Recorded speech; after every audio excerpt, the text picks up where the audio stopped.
And that's why when you describe yourself to people, SEAL is down on the list. I mean, you talk about all these other things you've done.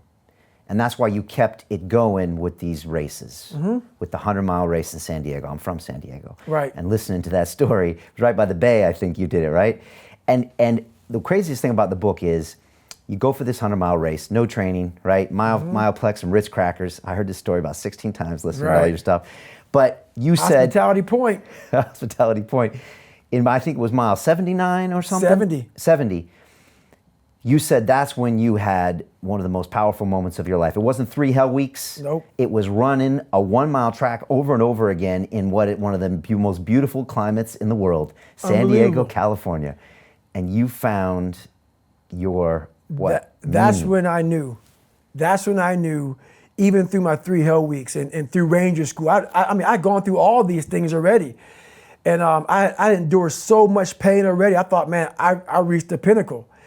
It was on a 1-mile track, flat. Why were you doing this? Because you were trying to be uncommon amongst uncommon. I was trying to raise money for Special Operations Warrior Foundation. It's a foundation that gives 100% tuition to special operators' kids. So if your dad died, he was a special operator, your kid goes to school full tuition. Great foundation. So I found a foundation. I was like, I gotta find a way to raise money. So I found this race called Badwater 135. I didn't know anything about ultra running, knew nothing about it. Call the race director up, it's all in the book. I even had the emails in the book from me and Chris Kosman going back and forth.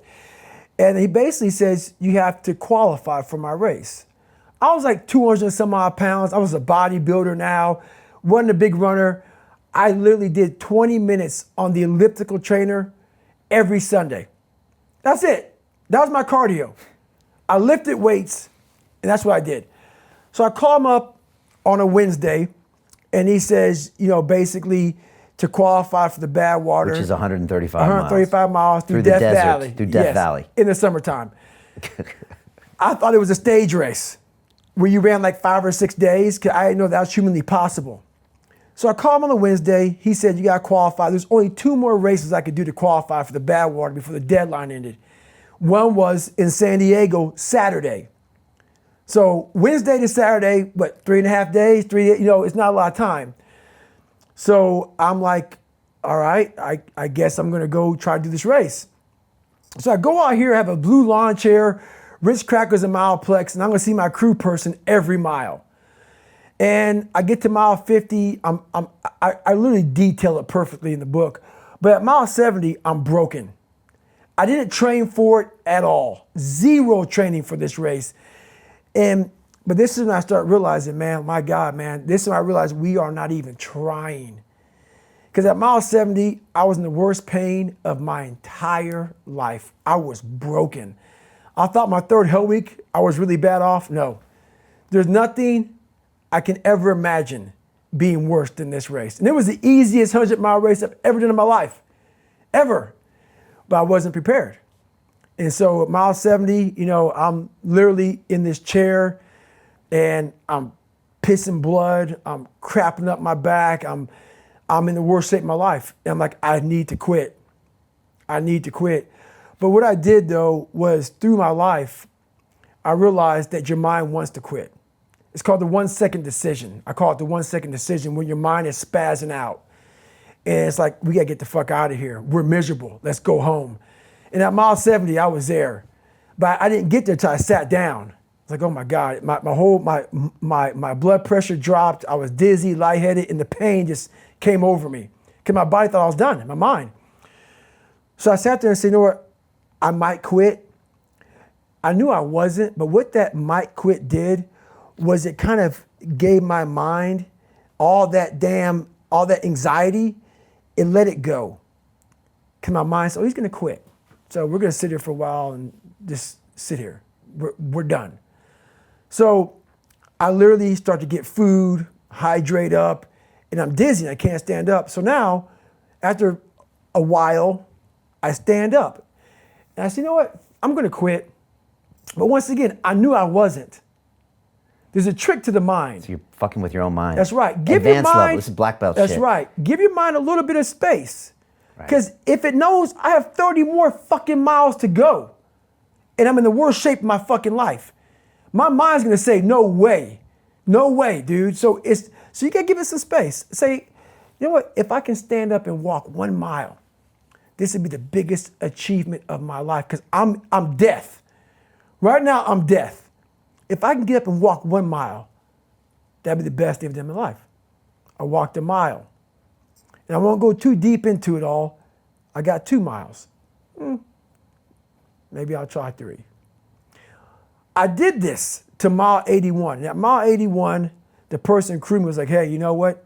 Basically, I knew I wasn't going to make the time because I was crawling around that track, crawling. And this is the eureka moment. This is it. Out of my whole life, this is the one time, this is when I realized that we are fucking way cutting ourselves short. Worst shape of my life, thought I was gonna die. Never felt this kind of pain before in my life, ever, never again. In mile 81, when I knew I wasn't gonna make the time, I ran. I ran 20 miles. I did 101 miles. I was averaging like 10:30s. Coming from death, being able to barely walk, now I'm running 10 to 10:30s for the next 20 miles. When I got done with that, I sat back down in that chair that was now my porta potty, and it was my ex-wife. She actually backed the car up on this grassy knoll where I was kind of, camped up at for 19 hours and 6 minutes. I ran 101 miles. Walked 101 miles. I got home. I detail it well in the book. I won't go through it well. It was a horrible situation. I was in the worst shape of my life. Passing out, shitting on myself, peeing blood. I got in the tub. I had this poncho liner on because in San Diego in November, it's chilly. So I'm freezing. She puts the water on me, and I'm peeing what looks like dirt. It's just dark. It looks like dirt coming out of me. And we have a discussion, and she calls my mom up. My mom has a doctor friend. The doctor friend says, you got to get him to the hospital. His kidneys are shutting down. This is going on. He could die. And this is where the story gets kind of crazy. It was the best and worst feeling I had in my life. I had put myself in a situation where I opened my mind to the fullest capacity to pull this off. And all the pain, it was live. The pain sensors were going to my body. I'm in this tub in the fetal position. The water's coming down on me. And I'm just sitting there, just jackhammering. Hot water hit me. I'm jackhammering, peeing Coca-Cola out of me. I'm like, God, dog, And she goes, we gotta get you to the hospital. It was the best feeling of my entire life. And everybody goes, how do you say that? I probably could have died. And I literally pushed myself to a place that very few human beings would ever be willing to go. And I got to examine myself. I call it the live autopsy, where we find out why someone died after they're dead. I got a chance in 19 hours and 6 minutes to put myself in the worst possible condition I could possibly be in and figure out how to get through it and get through it. And all this pain going through me was confirmation that I had just done something that I thought was humanly impossible. And I didn't want it to go away. You're reveling in that moment thinking, man, look what I just did. Look what the human mind can do. Right. And from that 19 hours and 6 minutes, I lived an entire lifetime. Entire lifetime. People live 100 years and never experience the highs, the lows, the journey I did, all of it. In 19 hours and 6 minutes, I lived 100 years.